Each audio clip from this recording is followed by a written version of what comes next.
भारत आणि पाकिस्तानातील वाढत्या तणावाच्या पार्श्वभूमीवर मुंबईतील किनारपट्टी परिसरात सुरक्षेच्या दृष्टीनं पावलं उचलण्यात आलेली आहेत। मुंबई पोलीस आणि भारतीय तटरक्षक दलाच्या समन्वयाने समुद्र किनारे, बंदरे यांसह सर्व किनारपट्टी भागांमध्ये गस्त वाढवण्यात आली। याचा आढावा घेतला आमचे प्रतिनिधी उमेश करंजकर यांनी।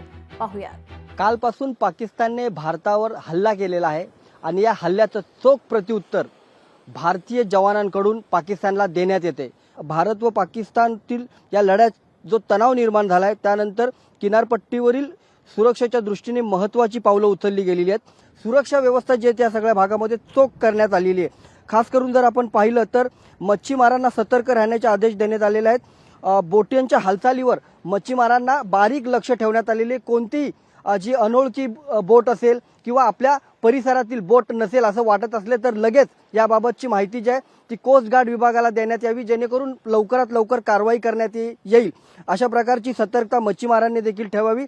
जी सागरी सुरक्षेची सीमा आहे ती कोणीही ओलांडू नये आणि अशा परिस्थितीत जर तिकडे कोणीही गेलं तर त्यांच्यावर शूट अँड किल केलं जाईल, अशा प्रकारचे निर्देश जे आहेत ते काढण्यात आलेले आहेत। कॅमेरामन विनीत सोबत उमेश करंजकर, लोकशाही मराठी, मुंबई।